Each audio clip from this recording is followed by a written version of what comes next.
자, 오늘은요, 사실 닭 한 마리보다 사실 더 심각한 내용이죠. 훨씬 더 심각한 내용인데 이것도 사실 제가 보기에는 우습지도 않습니다. 우습지도 않다, 이거는. 차라리 어제건 웃기기라도 했는데. 재밌게라도 했는데. 네네. 차라리 이렇게 별 내용이 없으실 거면 웃음을 달라. 그게 차라리 낫다. 재미라도 있게 해주세요. 네. 그런 생각이 듭니다. 네, 일단은 미디어 오늘 보도인데요. 김어준, 김용민, 최욱의 주파수 맞춘 조선일보라는 제목입니다. 정철훈 기자 보도인데 지상파 라디오들 문 정부의 주파수라는 11일자 조선일보 일면 기사 제목이 있었는데요. 이 기사가 사실 가지고 온 내용은 서울대 언론정보연구소의 보고서를 인용을 해서 쭉 쓴 그런 기사였어요. 조선일보가 김어준, 김용민, 최욱 등 팟캐스트에서 인기를 얻은 지상파 라디오 진행자들을 정면 겨냥하는 그런 보도를 내놨는데요. 특히 최욱 씨의 경우에 지난 8개월 전 일까지 언급하면서 지적을 했다고 합니다. 최 씨가 KBS 저널리즘 토크쇼 제2 고정 패널로 매회 조선일보를 비판해온 것 때문인 것 아니냐라는 이런 평가가 나올 수밖에 없는 그런 상황입니다. 이 기사는 문재인 정부 들어서 연일 조선일보를 비판해온 라디오 진행자들에게 불편한 감정을 드러냈다라는 해석을 하고 있습니다. 조선일보가 이제 이야기한 것은 그 10일 날 서울대 언론정보연구소가 발표한 박근혜 문재인 정부 시기 지상파 시사 프로그램 평가 연구라는 보고서 결과를 인용한 것인데요. 이 보고서에서 라디오는 모든 프로그램의 수기성이 낮아서 정부 비판적 논조를 가지면서 다양한 의견을 들려주는 정론적 프로그램은 존재하지 않는다라고 이렇게 평가했대요. 이 신문은 라디오 시사 프로그램은 박근혜 정부 시절부터 친민주당 성향을 보였고 여기서부터 그 조사가 잘못된 것 같습니다. 본인이 생각하기에 라디오 전문가로서 그렇습니까? 그렇습니다. 네. 라디오 시사 프로는 박근혜 정부 시절부터 친민주당 성향을 보였고 문 정부 출범 이후에는 정부 옹호 혹은 정부 대변 역할을 해온 것으로 분석됐다라고 보도했습니다. 이 보고서는 자신들의 정치적 성향을 공공연히 밝혀온 김재동, 김어준, 주진우, 김용민이 대거 TV 및 라디오 시사 프로그램 진행자로 진출하며 이번 정부에서 도 방송의 공정성이 약화되고 있다는 우려가 제기된다. 라디오 시사 프로는 대체로 모든 시기 민주당 지지 성향을 보였으며 현 정부 들어 권력 옹호 성향이 더 강해졌다라고 결론을 냈습니다. 하지만 해당 보고서는 자유한국당 비판은 민주당 지지라는 이분법을 전제로 조사한 측면이 있다라고 이 지금 정철훈 기자는 얘기를 했고요. 보고서에 그렇죠. 따르면 TBS 교통방송 김어준의 뉴스공장의 진행자 편향성 지수가 마이너스 1.4로 현 정부의 가장 우호적 이었고 지금은 폐지된 SBS 김용민의 정치쇼가 마이너스 0.57로 두 번째로 현 정부의 우호적이다. 그리고 김종배 난리 났습니다. 김종배와 KBS 최강시사가 마이너스 0.22로 나타났고 시사자키 정관영입니다가 0.13 그러니까 마이너스 0.13 CBS 김현정의 뉴스쇼는 0.08로 정부의 우호적인 것으로 분석을 했습니다. 아니 근데 김현정의 뉴스쇼가 제일 이 기준에 따르면 0에 가깝다는 거잖아요. 네네. 좀 정론이란 얘기. 나는 잘 모르겠네. 근데 이제 왜 이게 나왔을까요? 김현정의 뉴스쇼는 비정치적인 이야기도 상당히 많이 하잖아요. 사회 문제 이런 것들을 그렇죠. 많이 해서 좀 더 그렇지 않을까요? 다른 데는 좀 더 정치 얘기를 많이 하고 있고 그래서 그럴 수도 있다고 보는데 2017년 10월 24일 SBS는 김용민의 정치쇼에서 국가정보원이 노무현 전 대통령 수사 당시 국가시기의 논란 보도를 청탁했던 뉴스를 언급하면서 우리가 세금 내서 만든 국정원이 당신들 장난치는 장난감으로 보였나? 용서할 수 없다는 진행자 김용민 씨의 멘트가 나갔다. 그런데 보고서는 이 대목을 진행자의 편향성 사례로 들었다고 합니다. 이 보고서 이렇게 우리가 진지하게 읽어줄 필요 없습니다. 네. 제가 보기에는. 이런 보고서입니다. 네, 그러니까요. 아니 그러면 국정원 칭찬해요? 그러니까 말입니다. 조작해놓고? 뭔 소리야? 방송에서 그럼 이거 칭찬하라고? 그러면은 뭐 공정한 방송인가? 네. 그래서 이 정철원 기자는 이번 보고서의 책임 연구원을 맡은 윤성민 서울대 언론정보학과 교수의 위치를 언급할 수밖에 없다 하면서 윤 교수는 학계에서 새누리당 성향의 교수로 분류된 바 있고 박근혜 정부 때 여당 추천 방송통신심의위원을 맡았고 윤성민 교수는 이날 조선일보의 지상파 시사 프로의 공정성이 정치 권력 향배에 따라 한쪽으로 치우치는 경향을 보였고 박근혜 정부 때 눌려있던 친민주당 성향이 문정부에서 의미심장하게 드러나는 양상이라고 주장을 했습니다. 그리고 해당 보고서에 대해서 좋은 유의미한 내용도 있다라고 이 기사에서 얘기하는데요. 박근혜 정부 시기에 비해 문재인 정부 때 여야 갈등이 있는 아이템을 포함한 논쟁 사안을 유의미하게 많이 다루었다라고 분석하기도 했대요. 그래서 KBS 최강시사나 SBS 김용민의 정치쇼, TBS 교통방송 김어준의 뉴스공장이 논쟁적 아이템을 월등히 많이 다뤘다. 그렇죠. 논쟁적 이슈가 유의미하게 증가한 배경에는 문재인 정부에서 언론 자유가 확대된 결과로 해석할 수 있다. 이렇게 얘기했대요. 결론. 보고서 결론, 김어준의 뉴스공장과 김용민의 정치쇼는 강하게 정부 변호적이다라고 얘기했고요. 조선일보는 이 대목을 확대해서 기사에 이제 포인트를 맞췄다는 거죠. 그러니까 조선일보가 이 보고서를 1면과 5면에 인용 보도하면서 최욱 전화 연결 초등생의 이명박 박근혜 중 누가 더 나빠? 라는 제목의 기사를 통해 팟캐스트 출신 진행자들의 자질 논란 프레임도 꺼냈습니다.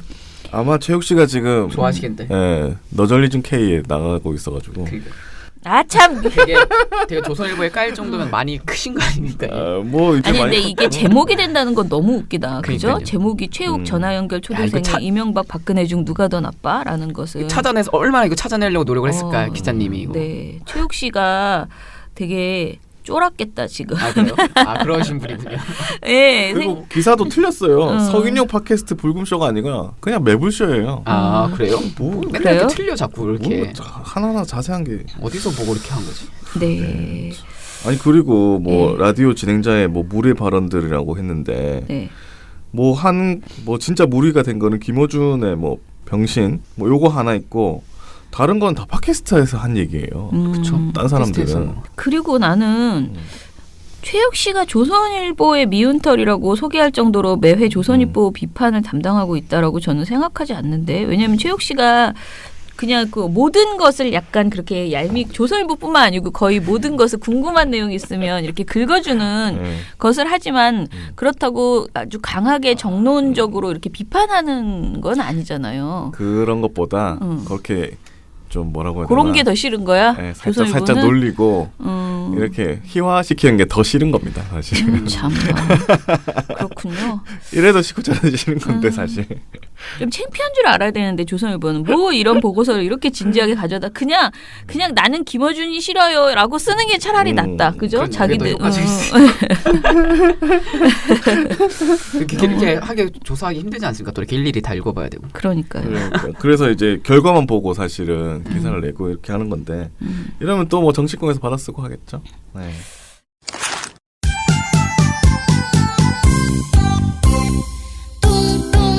민원연 신문 모니터. 통통통 특집. 이게 뭐예요? 네. 이 우리가 이제 북한 관련 뉴스 보다 보면 가장 많이 등장하는 사람이 있거든요. 그게 바로 이제 소식통들입니다. 아, 소식통. 그렇죠. 우리 실체를 알 수 없는 소식통들이 굉장히 많이 과연 존재하는가? 네, 그렇죠. 네. 오늘은 그런 소식통, 그러니까 익명 보도에 대해서 문제점을 짚어보려는데 네. 이 소식통들이 굉장히 다양한 변주들이 있어요, 요즘에는. 아, 그래요? 그래서 협상 과정에 밝은 외교 소식통 뭐 이런 거, 정통한 정부 소식통, 하여튼 통들이 굉장히 많이 등장합니다. 네, 네. 그래서 저희가 어쨌든 이 뭐 익명보다 필요한 경우도 있겠죠. 어떤 언론의 내부 폭로나 뭐 공익 제보처럼 공익을 위해 부득이하게 취재원을 밝히지 않는 경우는 필요한데 아니 왜 외교 문제 이런 문제에서도 이렇게 다 익명으로 처리하는지 전 사실 되게 의문이긴 한데 외교도 공익 제보가 엄청 들어오는 것 같습니다. 하여튼 뭐 근데 이 공익은 그런 네. 것 같아. 본인들의 어떤 정파적 공익이지. 아, 자신들이 그러면 생각하는. 사익이죠. 이게 뭐야? 아, 자기는 공익이라고 생각하고 떠드는 거지. 제가 보기엔 그렇습니다. 자, 네. 어찌됐든 중요한 것은 보도는 기본적으로 이제 기자 본인이 판단하기에는 사실이어야 되는 거잖아요. 그쵸. 취재원을 밝히지는 못하지만 취재원이 누군지 분명하게 있고 그 취재원을 신뢰하기 때문에 보도를 해야지 기본이잖아요. 그리고 정말 정 안 될 때는 그 취재원을 공개할 수도 있는 그런 상황이어야 되는데 우리가 지금 계속 걱정하는 것은 이 익명 보도들이 사실상 없는 것 같아, 취재원이. 실제 아닌지 모르겠다. 그냥 그야말로 우리가 말하는 소설 쓴다라고 말하는 지연해서 그냥 네네. 하는 거 아니냐 이런 생각이 자꾸 드는 그런 보도들이 많고 특히 그 중에서 북한 관련 그리고 외교 관련 북한 외교, 북한과의 외교, 뭐 북미 이런 거 이야기할 때는 특히 이 카더라성 보도들이 너무 많다. 예. 그래서 오히려 이런 보도일수록 실명을 밝히고 자기가 책임지는 발언을 할 수 있게 내가 그렇죠. 외교나 또는 북한 관련 전문가가 그거를 자기 이름을 걸고 코멘트할 수 없다라고 하면 사실은 그거는 보도하지 말아야 되는 거죠. 하지 말아야죠. 무책임한 거잖아요. 예.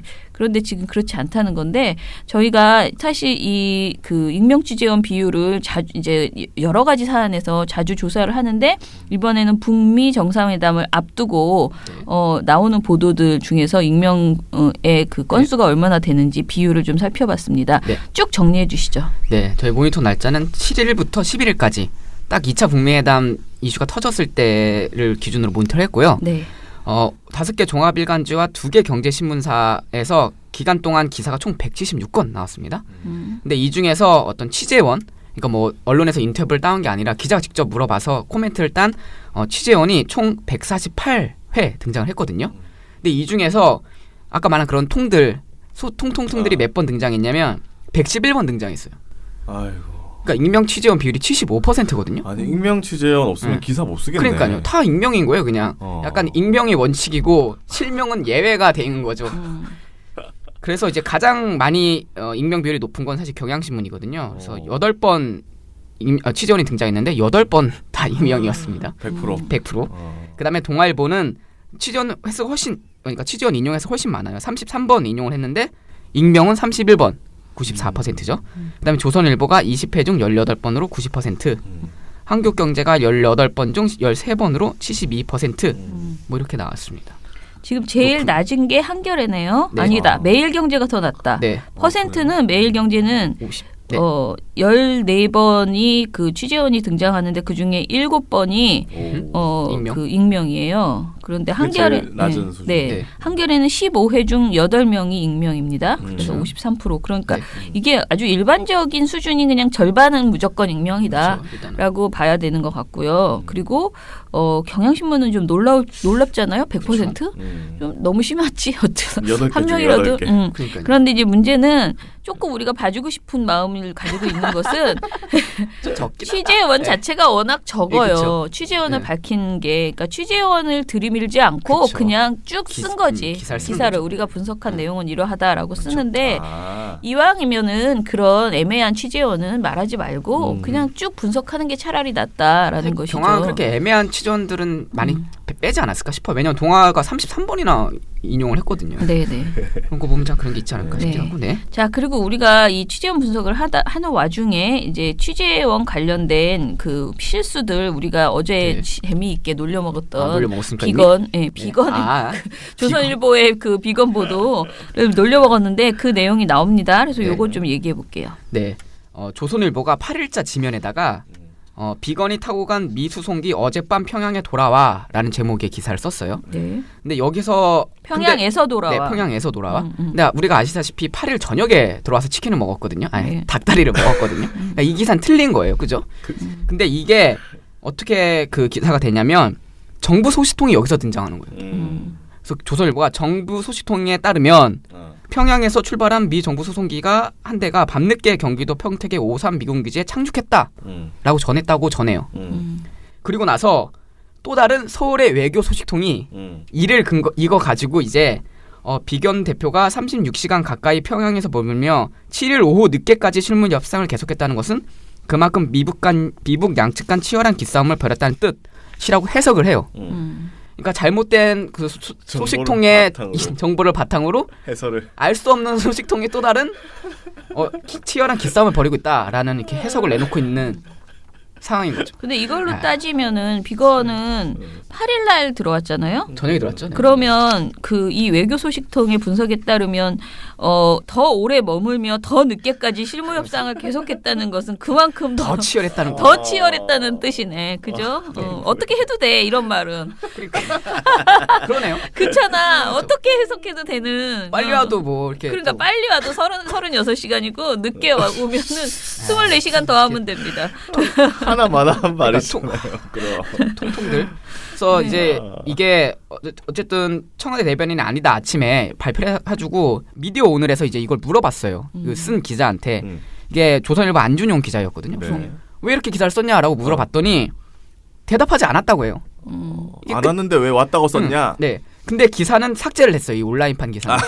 그러니까 이게 문제가 뭐냐면 다 익명 취재원이다 보니까 아무도 책임을 안 지는 거예요. 그냥 이게 그러네. 그냥 이대로 끝났어요. 이게 이 사건은 명백한 오보가 냈지만 어쨌든 소식통이니까 누군지 모르니까. 아니 근데 그래도 삭제한 것도 양심적이다. 그런가요? 한성월 처형 보도는 아직도 아니 살아있는데. 이거는 삭제할 수밖에 없는 게 틀렸잖아요. 현성월은 살아있잖아요. 그래도 우리나라 사람 아니라 그냥 버티는 것 같고요. 미국 사람이라서. 네. 이거는 지금 청와대가 분명하게 아직 평양에 있다. 아직 안 들어왔는데 이건 너무 오보다.